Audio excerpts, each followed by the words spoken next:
Bulan Muharram ini diterima taubatnya Nabi Yunus alaihi salatu wassalam.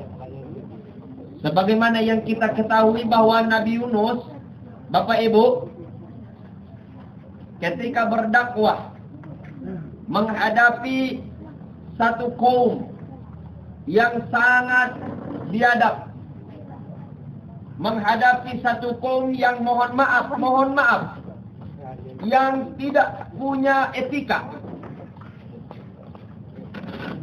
Kenapa saya katakan demikian? Coba bayangkan Bapak Ibu, ketika Nabi Yunus berdakwah, mengajak umat manusia untuk menyembah kepada Allah Tuhan yang satu, serentak umatnya menutup telinga dengan anak jarinya. Nabinya berdakwah, lalu para umat menutup telinganya dengan anak jarinya. Itu kan luar biasa biadabnya itu. Nggak ada etikanya. Alhamdulillah yang demikian belum ada kita lihat di zaman sekarang. Kalaupun ada, hanya ketika ustaz ceramah ada yang tidur. Nggak sempat nutup telinga pakai tangan dia kan. Tapi bukan di sini, insyaallah. Di sini nggak ada yang tidur nampaknya. Yang mulai ngangguk-ngangguk banyak. Itu biasa dua kemungkinan kalau ngangguk-ngangguk. Pertama memang karena paham, yang kedua memang sudah ngantuk dia gitu. Akhirnya Bapak Ibu yang saya muliakan, Nabi Yunus tidak tahan melihat umat yang sangat kurang ajar, umat yang tidak punya etika.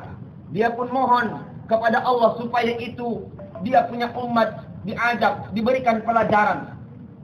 Selesai itu beliau pun lari meninggalkan kaumnya, pergi ke pinggir pantai dengan catatan, andaikan nanti kalau ajak sudah turun, saya tidak berada di dalamnya. Lari dari tanggung jawab, lari dari amanah. Begitu sampai di pinggir pantai, dia pun naik kapal.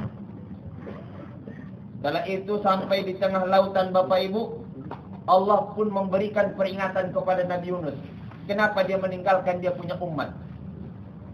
Diperintahkan kepada ikan nun yang di dasar lautan untuk muncul ke permukaan. Lalu setelah sampai ke permukaan, dengan kuasa Allah, ikan nun ini pun menelan Nabi Yunus hidup-hidup, lalu dibawa ke dasar lautan. Yang bahasa Quran menjelaskan Nabi Yunus merasakan 3 kegelapan. Zulumatun salat, kata Al-Quran. Nabi Yunus mengalami 3 kegelapan. Pertama, Nabi Yunus mengalami gelapnya di dasar lautan. Yang kedua, Nabi Yunus merasakan gelapnya di tengah malam. Yang ketiga, Nabi Yunus merasakan gelapnya di dalam perut ikan. Bertemu 3 kegelapan. Sehingga Nabi Yunus pun sadar atas kelalaiannya, atas dia meninggalkan dia punya umat. Akhirnya dia pun sujud berlinang air mata penyesalan, mohon ampun kepada Allah. Beliau pun beristighfar, yakni dengan kalimat la ilaha illa anta subhanaka inni kuntu minaz zalimin. Itu kalau sendiri. Kalau rame-rame ketika kita memimpin doa, inna kunna minaz zalimin. Dengarnya jamak banyak. Inna. Udah mulai nampaknya dikasih kode ini.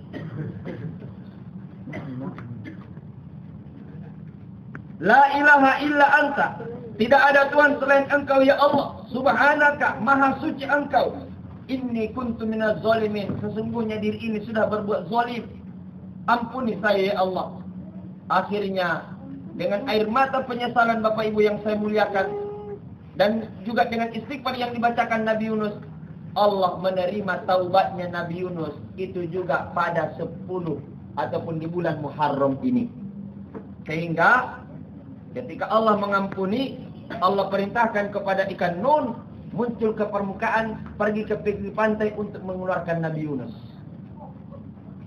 Jadi Bapak Ibu yang saya muliakan, itulah sebabnya kita juga dianjurkan agar banyak-banyak untuk melakukan ataupun memperbanyak istighfar ketika di bulan Muharram ini. Apakah di bulan lain tidak beristighfar? Ya, beristighfar. Cuman di bulan ini kalau bisa diperbanyak. Dalam setiap keadaan. Sebagaimana istighfar yang diajarkan oleh Nabi kita sesingkat-singkatnya adalah Astaghfirullah. Itu sesingkat-singkatnya. Astaghfirullah. Minimal seperti yang diajarkan oleh Nabi kita, minimal 70 kali dalam sehari semalam. Bapak Ibu yang saya muliakan, maka inilah salah satu yang mesti harus kita perbanyak di bulan ini.